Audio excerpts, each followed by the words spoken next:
involved in trying to democratize the campus. In chemistry, again, Paul Gillis,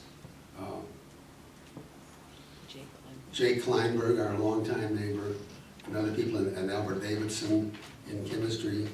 Roger Barker, the chair of the psychology department, was very determined to democratize the campus. Hilden Gibson in political science, and others as well. The KUI, an important KU organization, was also involved, as was a fledgling chapter of the NAACP. It was about the 4th or 5th chapter KU had established, but it was very active at this time. And another important group formed after the war was called, this is a great title, I think, called themselves the Lawrence League for the Practice of Democracy, the LLPD. It backed candidates for city commission, and in 1948, the LLPD established a racially integrated preschool, the Lawrence Mothers Cooperative Nursery, which is still in operation today, known as the Little Red Schoolhouse, located at 7th and Alabama. The LLPD also organized a group called the Lawrence Boys League because the local Boy Scout troop was segregated, and the Girl Scout troop was quietly desegregated in the mid-1950s by a biracial group of concerned mothers who included Beatrice Wright, among others. In the late 1940s and early 1950s, black students at KU formed the Negro Student Association, which in 1952 attempted to desegregate several off-campus cafes. A petition signed by 1,200 KU students was presented to the cafe owners, but they refused to lower the color barrier. Indeed, in 1954, a survey asked local restaurants, do you serve Negroes at tables? The alternative, of course, was the Negro waited at the counter, got his lunch or dinner, and ate it in the alley. So the question was, do you serve Negroes at tables? Only 5 of 38 did, and 3 of these were black-owned. Obviously, there was much work to be done. Fortuitously, I think, for the civil rights movement, when Dean Millott left KU for Cornell in 1950, he was succeeded by a civil rights activist, Chancellor Franklin D. Murphy, who accomplished as much for the betterment of race relations, I think, in Lawrence and at KU as any local citizen in the 20th century. In fact, I see him as sort of a 20th century embodiment of John Brown. The difference was that Murphy operated nonviolently and largely behind the scenes. In 1952, for example, Chancellor Murphy threatened to show first-run films in Hoke Auditorium for a dime unless the local movie houses stopped their practice of requiring African Americans to sit in restricted areas or in the balcony. Murphy also personally recruited Wilt Chamberlain to come to KU, knowing full well that the Big Dipper would not countenance racial exclusion from restaurants or barbershops. Maurice King, another black player from the 1950s, and Chamberlain's teammate recalled that, quote, it was good to have somebody that was as high profile as Wilt. Along with being a great player, he just through his strength of personality helped break down barriers. Not many people around this area tended to challenge the presence of Wilt. He helped change the situation for the better. And I know a lot of you have seen the movie Jayhawkers, Kevin Wilmot's new film, which is really quite incredible. And it's the story of Wilt Chamberlain's 3 years at KU, and his relationship with Chancellor Murphy, with Fong Allen, who changed his mind about certain things when he saw this fabulous new recruit. So I heard a joke about Bear Bryant, who did the same thing in Alabama. He finally recruited a black player, fabulous player, and as this black player was sprinting toward the goal line to score a touchdown, Bear Bryant said, look at that Puerto Rican go. Well, Fogg was that way because he, when the Big Six was established in the 1920s, he said, I don't think black men and white men should be in physical combat with each other. So that was his explanation for supporting the exclusion of blacks in intercollegiate athletics. So there was some progress. Nevertheless, racial equality remained elusive in Lawrence during the post-war years. In 1960, Lawrence was still a segregated town. Joanne Hurst, who many of us know, who grew up in Lawrence in the 1940s and 1950s, recalled what it was like. She remembered sitting in the balcony, quote, sitting in the balcony of the 3 theaters we were allowed to attend, balcony only. And I remember that the Granada Theater was off limits completely, And when it finally opened to us, white lines were painted on the back of the seats to identify our section. I would go without seeing a movie for the rest of my life before I would subject myself to the humiliation of sitting in a seat with a white stripe on it. She remembered too that when she was pregnant and about to deliver, she was placed in a bed in the hallway of Lawrence Memorial Hospital. It wasn't that rooms were unavailable, but she was told that, quote, the black rooms on the obstetric floor were all filled, and so it's the hall for you, young lady. Joanne Rehearst recalled this with indignity years later when she served as chairperson of the Lawrence Human Relations Commission. Much change, including progress in race relations, would come in the 1960s, both in Lawrence and at the University of Kansas. In 1960, the LLPD and the NAACP joined forces and set up a picket line to protest the exclusion of blacks from the Jayhawk Plunge swimming pool. And in 1963 and 1964, there were scattered protests against racism in town and on the campus. But the big changes began to occur in 1965. In fact, on the morning of Monday, March 8, 1965, 400 students marched to Strong Hall. They quietly entered the rotunda and launched an historic sit-in at the second floor office of W. Clark Wesco, Chancellor of the University. Many of these protesters had witnessed a horrifying spectacle on television the day before from Selma, Alabama. On Bloody Sunday, state troopers and sheriff's deputies had brutally assaulted nonviolent freedom marchers with horses, billy clubs, bullwhips, and tear gas. KU's civil rights community was outraged. It was time to act. There was nothing new in the demands that presented by KU's Civil Rights Council, the CRC, presented to Chancellor Wesco that morning. For several years, for example, campus activists had called upon Wesco's administration to eliminate racial discrimination in student housing. On that morning, the CRC announced in a flyer, "We demand that the university's housing office refuse to list segregated rentals for off-campus dwellings, that the chancellor issue an executive order that fraternities and sororities immediately abolish racially discriminatory practices, that the School of Education stop sending student teachers to school districts with racially discriminatory hiring practices, and that the University Daily Kansan, quote, no longer accept advertisements from landlords and or organizations that practice racial discrimination." Finally, the CRC called for the formation of a committee of students, faculty, and administrators to resolve grievances over racial discrimination on campus. On March 8, again, 1965, the CRC passed out handbills on Jayhawk Boulevard listing its demands. At 10 o'clock that morning, the protesters entered Strong Hall and marched upstairs to the hallway outside the chancellor's office. The students, most of whom were African American, sat quietly. Among the group were several high-profile black athletes, including All-American football player Gale Sayers and basketball stars Walt Wesley and George Unseld. In fact, it was Unseld who presented Chancellor Wesco with the group's demands. For his part, Wesco was visibly upset, and I think sweating profusely, according to one description. And the Dean of Students threatened any students who remained at this office beyond closing time at 5 p.m. with arrest, suspension, or expulsion. Faced with such dire consequences, many who had been sitting and left the building, but others stayed, including one CRC member who proclaimed, "We're going to bust this. We'll just have a little civil disobedience to show we aren't going to beg anymore. We're going to get what is coming to us." Although the number of demonstrators had peaked at around 400, there were still 110 left when campus and local police moved in and began making arrests. Buses down on Jayhawk Boulevard drove these people to the county jail.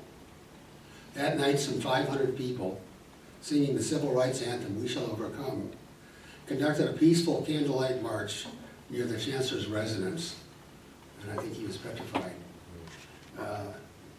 The next day, 160 demonstrators returned to Strong Hall. And by that time, Chancellor Wesco had suspended all of the arrested students, and this is the era of in loco parentis, He had also sent the students' parents a telegram to notify them of their children's misdeeds. Wesco closed his office that day, barring those without appointments from entering. But two of the CRC's leaders were invited to come to Wesco's residence later that day for a meeting. Wesco offered not only to reinstate the students, but also to appoint a committee to resolve the issues raised by the CRC. In exchange, Wesco asked the students to stop their protest, and they agreed to do so. Over the next few weeks, the changes demanded by the CRC were instituted by KU. In fact, all of them were instituted by KU. Although the University Human Relations Committee was established, the Greek system, sadly, remained largely unchanged. In fact, not until 1969 did an African American pledge a previously all-white fraternity. So progress on that front was very slow. According to the historian Rusty Monholland, author of a definitive history of Lawrence in the 1960s, called This is America, Lawrence, Kansas in the 1960s, a book well worth reading, done as a dissertation at the University of Kansas. His take on the demonstration was the 1965 demonstration was perhaps the most successful civil rights protest in Lawrence.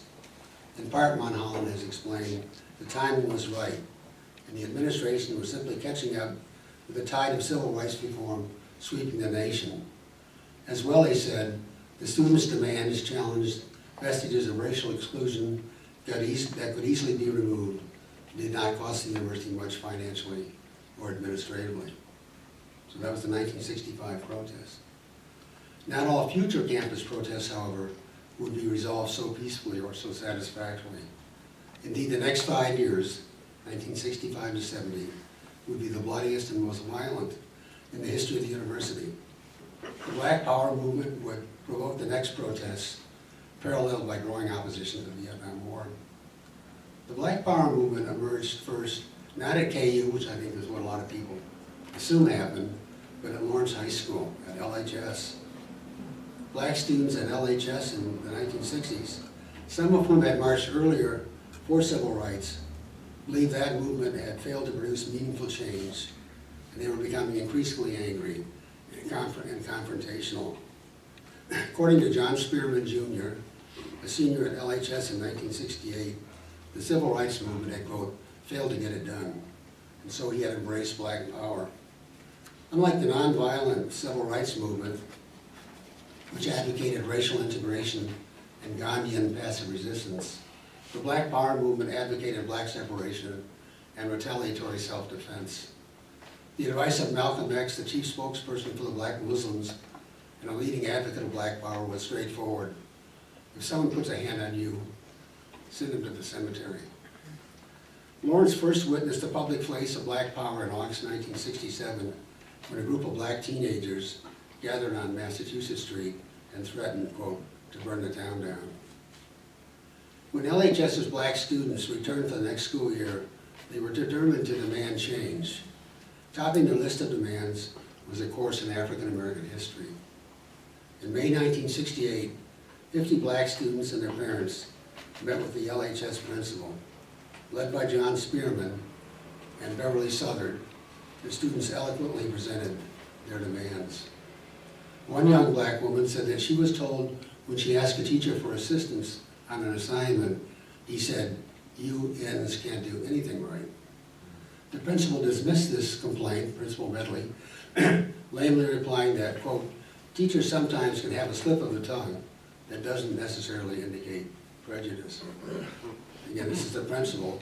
He also rejected the students' claims of racial oppression, remarking that, quote, all people are oppressed. He had experienced it himself because he was red-headed. In September 1968, 50 black LHS students conducted a walkout to protest inaction on issues they had raised the previous May. Over the next 18 months at Lawrence High, racial tensions rose and violence, including riots, shootings, physical altercations, erupted not only at the high school, but throughout the town and on KU's campus. Also during the fall semester of 1968, John Spearman, and I think you probably remember his mother, Vernell, who ran the Office of Minority Affairs, and his father, John Sr., who was on the Lawrence School Board.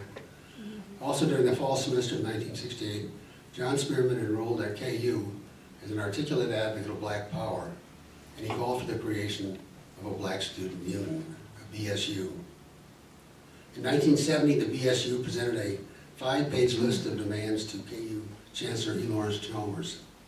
We, the Black Student Union, as the voice of our people and the university component of the black liberation struggle, demand the hiring of more black faculty administrators, the recruitment of more black students, and the establishment of a black studies department. They continued, we intend to dedicate ourselves to see that this document becomes a living reality. Our suffering has a limit. We think it's very inappropriate to talk of appropriateness. We want action. The BSU also published its own newspaper entitled Harambee, which is Swahili for all pulled together. Harambee's fiery rhetoric was as displeasing to whites as it was pleasing to KU's militant black students. In denouncing white students who had ridiculed the BSU, the newspaper stated, all you young redneck Peckerwoods that belong to the Keep the Ins in Check organization had better take heed. You fools are dealing with blacks who have said, we shall have our manhood, or the earth shall be leveled in our attempt to get it. Another article in Harambee explained that blacks had no alternative to confrontation. I do what I must out of love for my people. My will is to fight. Resistance is not enough. Aggression is the order of the day.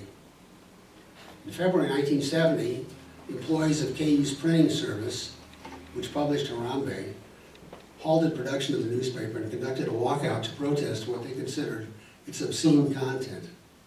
In retaliation, BSU members gathered at the various UDK circulation bins, took off the 6,000 copies of the UDK and dumped them into Potter's Lake. Late in the evening of April 20, 1970, a multi-million-dollar fire gutted KU's Memorial Union. As the flames shot 30 feet in the air, causing the roof to collapse and destroying the top 2 floors, 2,000 KU students rushed to the site to gawk. Many, however, came to help. They cleared the building of furniture and art objects, helped to balance fire hoses, and provided coffee and donuts to the firefighters. The fire could have been a lot worse, said the Lawrence fire chief, without student help. Law enforcement officials believe that the arsonists were a group of young black men seen leaving the Union shortly after the fire was ignited, but they were never identified, and the case was never solved. The next day, Governor Robert Docking placed the city under a 3-day dusk to dawn curfew. A lot of this is like Ferguson, Missouri, and as I go through this, it constantly makes me think of Ferguson, and we have a photograph that's going to go in the sesquicentennial history of KU with a line of about 30 white Lawrence police officers, each holding a truncheon, beating people over the head, standing across the street from a civil rights protest. During this curfew, the sale of firearms and explosives was prohibited, but nevertheless, arson, fire bombings, and sniper fire persisted, not since the days of Bleeding Kansas, leading to the American Civil War, had Lawrence and KU been so polarized. In 1970, racial, political, and cultural tensions remained at fever pitch, especially during the hot summer months. Rumors spread that local men in pickup trucks, featuring CB radios and loaded gun racks, were patrolling not only what they called Hippie Haven on Mount Oriad, but also black neighborhoods in East Lawrence.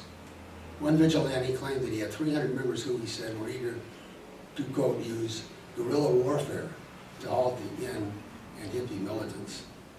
For its part, the BSU was more passionate than ever in its dedication to self-determination. On June 26, Afro House, funded in part by the KU Student Senate, was opened at 10th and Rhode Island streets in East Lawrence. Its goal was to help black people, quote, achieve total liberation in this white society. Unlike the Black Panther Party elsewhere in the country, Afro House offered breakfast for children, a Big Brother, Big Sister program, and a liberation school. On July 16, 1970, with the temperature at over 100 degrees, a 4-day siege of Lawrence and KU erupted. I'd been living in Baltimore the year before and came back on July 16th when the violence erupted. That evening, vigilantes reportedly fired shots at Afro House. A black man sitting on the front porch was wounded by a buckshot. When police came to investigate, they were fired upon by snipers. Rick Dowdell, a 19-year-old KU student and Lawrence resident who had been a leader of the 1968 walkout by black students at Lawrence High School, had just bummed a ride from Afro House to the campus.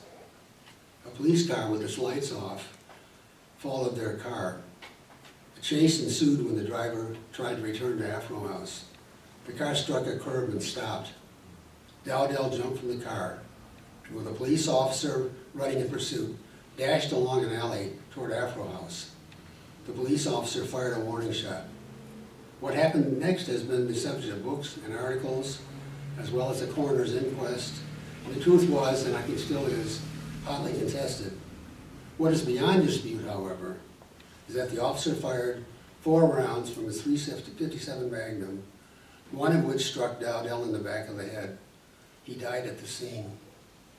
In Lawrence, Kansas, as Rusty Monholland has observed, black power and white fear proved a deadly combination. The killings did not stop, but the next victim, another 19-year-old KU student, Nick Rice, was white. On the evening of July 20, 60 or so radicals and hippies on Mount Oriad, right across the street where that ugly hotel is, angered by the killing of Dowdell and egged on by well over 100 spectators, had rebelled, opening fire hydrants, setting small fires, and even tipping over a Volkswagen and setting it afire. Police officers with shotguns and M1 rifles suddenly shouted, "Shoot him!" and opened fire into the retreating mob. Nick Rice, like Rick Dowdell, died from a bullet wound to the base of his skull, indicating that rather than charging the police, he was fleeing from them. Merton Olds, a black graduate student, was also wounded.